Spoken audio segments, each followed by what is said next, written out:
So this is Miracle Anti-Mage. Today we are going to learn from the best, the GOAT, the king, the legend himself in the pub game. For those who are new, every time before the laning stage starts as a carry, you have to ask yourself this question. Is my lane stronger? Who has the better late game? I am the next Miracle. I should subscribe right now. Jokes aside, we can see that he is up against an Earthshaker Razor matchup. It is a decent lane for Anti-Mage as he can choose to blink out or static link anytime.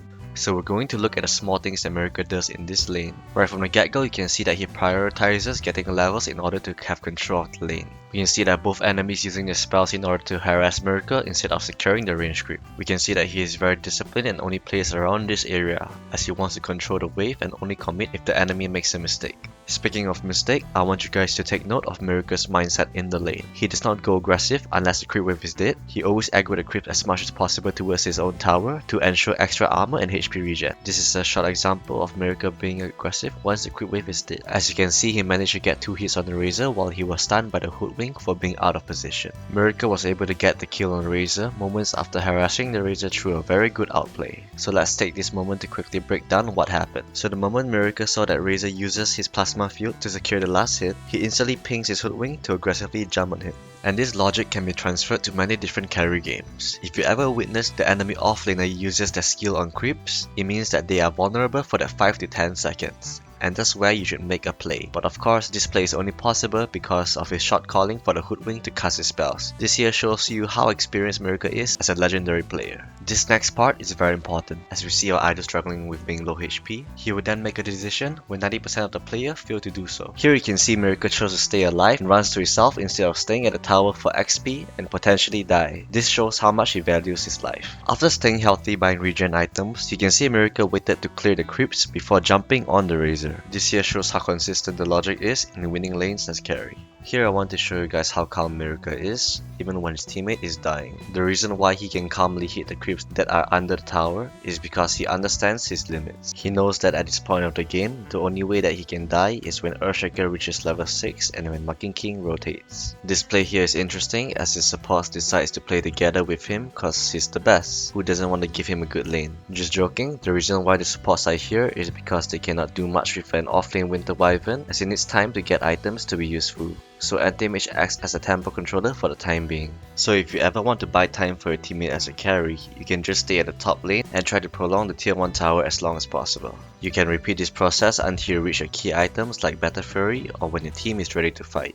After getting your Battle Fury, here's what's gonna happen. You are most likely going to witness your team having a team fight most of the time. The right play to do is to farm nearby and observe if there is any freebies out there. Sometimes you win and sometimes it's a hard game, but don't be discouraged and continue farming. The most important lesson here is that you have to be selfish and prioritize for your second item after Battle Fury. In this case, it's a Manta style on Anti-Mage. Here's another example where we can see Miracle has to witness his team losing another team fight, making the burden on him much heavier. In order to make impact even when he hasn't gotten his Manta style yet, he shoves the side lanes in hopes that the enemy will react to it in exchange for giving free info. And with the info, he will know where to farm next. When the team is behind and the enemy is very strong as 5, you want to separate them and force a 5v4 situation at your advantage. So in this game, Miracle constantly split pushes the side lanes while simultaneously getting farm, patiently waiting for his opportunity to strike next. The game changing moment here for Miracle is when he is doing his dailies in split pushing, he finally found a crack in the enemy's armor and ends up killing the Monkey King and Earthshaker and started his own revolution to take over the game. After killing the core hero, Miracle gets his BKB and is ready to fight.